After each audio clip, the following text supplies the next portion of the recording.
Hello friends, so RBI has taken a major step जिससे कि हम कोविड-19 सिचुएशन को फाइनेंशियली ईज कर सकते हैं और अपने लोगों के लिए हम इससे फ़ायदा पहुंचा सकते हैं, जैसे कि स्मॉल सेक्टर्स हो गए, एमएसएमई और जो लैंडिंग बैंक करती हैं पीपल्स को बिजनेस डेवलपमेंट के लिए। तो उसके लिए आरबीआई ने बहुत अच्छे स्टेप्स लिए हैं। आइए देखते हैं वो क्या स्टेप्स है जिनसे हमारा बिजनेस ग्रोथ कोविड-19 के सिचुएशन में भी प्रॉस्परस।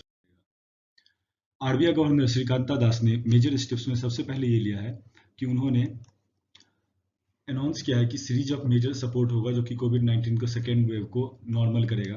और इन सबको करने के लिए उन्होंने सबसे पहले लिक्विडिटी फैसिलिटी जो है, लिक्विडिटी फैसिलिटी यानी कि मार्केट में पैसों की अवेलेबिलिटी बढ़ा दी है, जो कि 50,000 करोड़ के आसपास है और इसका टेन्योर 3 इयर्स होगा, यानी कि रिपर्चेज रेट पे।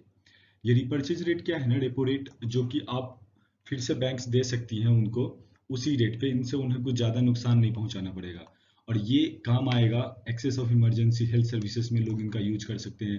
Covid related health infrastructure service को बिल्ड करने में काम आएगा, जैसे कि हॉस्पिटल्स हो गए और जैसे ऑक्सीजन सिलेंडर्स की प्रॉब्लम हो गई है उन सबको सॉल्व करने के लिए। Special long term repo operations जो कि स्मॉल फाइनेंशियल बैंक्स को दी गई है।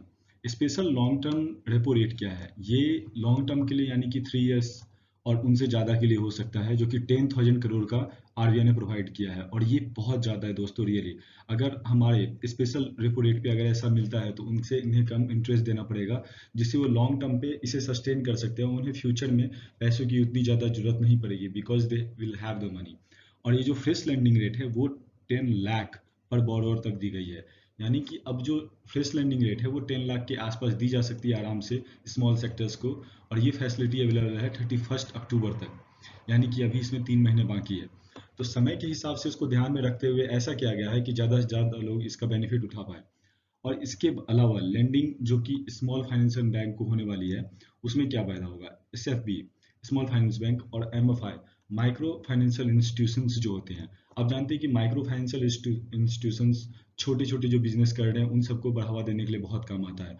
और इसमें एसेट साइज किया गया है 500 करोड़ का, जो कि प्रायोरिटी सेक्टर लेंडिंग करेंगे। अब आपसे ये क्वेश्चन है कि प्रायोरिटी सेक्टर लेंडिंग होती क्या है? आप हो सके तो कमेंट में लिखिएगा। प्रायोरिटी सेक्टर याद रखिएगा, ऐसे सेक्टर्स जो कि हमें इनिशियल में चाहिए होता है, हम इसे नज़रअंदाज ना कर सकते हैं, यानी कि गवर्नमेंट को उसे ध्यान में रखना ही पड़ता है हमेशा, जिसमें एक हेल्थ है। बाकी आप कमेंट में लिख के जरूर बताइए कि वो कौन कौन से हैं और जो अवेलेबल होगा हमारे पास 31 मार्च 2022 का। तो जैसा कि मैंने आपको कहा, गवर्नमेंट ऑफ इंडिया ने यहाँ पे टाइम का ध्यान रखा है ताकि आप उस मनी को सही से यूटिलाइज कर पाए। और पिछले वाले में आपने देखा कि जो कि स्मॉल फाइनेंशियल बैंक को सिर्फ 31 अक्टूबर तक का टाइम दिया गया है, यहाँ पे 31 मार्च 2022 तक गए हैं ये। अब जो है क्रेडिट फ्लो आसान करने के लिए MSMEs, micro and small medium industry जो होती है उनके लिए, उनको इंसेंटिवाइज किया गया है और बैंक्स को छूट खुली छोड़ी गई है कि वो फरवरी 2021 से जो उनको लोन दिया गया है और जो क्रेडिट किए गए हैं वो उन्हें आराम से दे सकते हैं। और नेट टाइम जो बॉन्ड होगा वो कैलकुलेशन, यानी कि कैश रिजर्व रेशियो CRR को एक्सटेंड किया गया है December 31, 2021 तक। तो इससे अब उन्हें जो बैंक को बाकी पैसे देने हैं जो कि फरवरी के बाद लिए गए हैं, वो उन्हें यूजुअली नॉर्मल तौर पे उन्हें टाइमली भरना पड़ता होगा, लेकिन अब ये एक मॉनिटरिंग जैसा है जो कि पिछले कोविड-19 सिचुएशन में भी हुआ था, इसे बढ़ा दिया गया है ताकि उन्हें ईज हो भरने में। क्योंकि आप जानते हैं कि स्मॉल एंड मीडियम सेक्टर्स जो हैं वो कि डेली वर्क बेसिस पे काम करते हैं। अगर उन्हें प्रोडक्शन सही तौर पे नहीं होगा तो बहुत ज़्यादा घाटा लगेगा, जिसकी वजह से गवर्नमेंट ऑफ इंडिया ने इसे टाइमली बॉन्ड किया है। उसके बाद रैशनलाइज किया है केवाईसी नॉर्म को, know your customer. So know your customer, आप सबको पता होगा कि जब बैंक में हम जाते हैं तो हमारे डॉक्यूमेंट्स देखते हैं और वो वेरीफाई करते हैं, जैसे कि आधार कार्ड हो गया, पैन कार्ड हो गया, इन सब चीज़ों को देखते हैं। यूजुअली अब वो आधार कार्ड नहीं ले रहे, but they will have something जिसमें आपका एड्रेस हो, ऑथेंटिक एड्रेस हो, और आपकी फ़ोटो और आपके फिंगरप्रिंट वगैरह जैसे। तो उसको नॉर्मल किया गया है, वीडियो केवाईसी को अलाउ की गई है। और इससे क्या होगा कि ईजिली जो है कस्टमर कंप्लाइंट अकाउंट बन पाएंगे और हम ईजिली फंक्शन कर पाएंगे। क्योंकि कोविड-19 के सिचुएशन में अगर किसी को इन्फेक्शन है तो हम वहाँ जा नहीं सकते, लोग बैंक आ नहीं सकते, यूजुअली क्लोज हैं।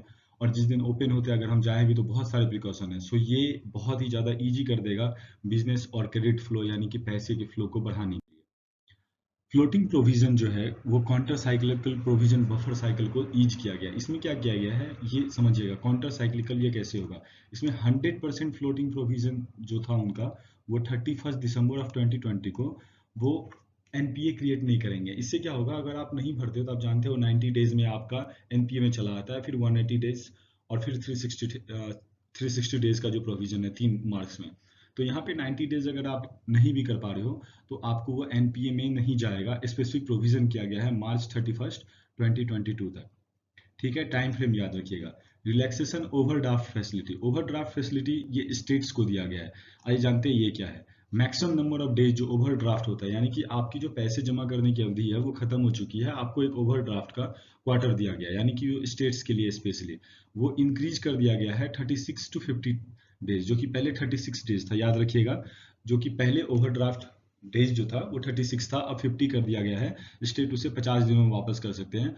और नंबर ऑफ कॉन्सिक्यूटिव डेज जो कि ओवरड्राफ्ट का था वो इंक्रीज करके 14 टू 21 डेज कर दिया गया है, और ये फैसिलिटी अवेलेबल है सितंबर 30, 2021 तक। सो इन सब रूल्स और नए प्रोविजन के जरिए आरबीआई चाह रही है कि हमारी गवर्नमेंट इजीली फ्लो कर सके, लिक्विडिटी प्रोवाइड करने में छोटे बिजनेसेस को, और जो नॉर्मल जो आए दिन रोजमर्रा के काम करते हैं। सो आप बताइएगा जरूर आप आरबीआई का आपको ये डिसीजन कैसा लगा, और इसमें मुझे भी क्या इम्प्रूव करने की जरूरत है। And thank you guys, thank you for watching it. And if you like the channel, please subscribe it so I can be able to have the more videos and some benefits too. Thank you.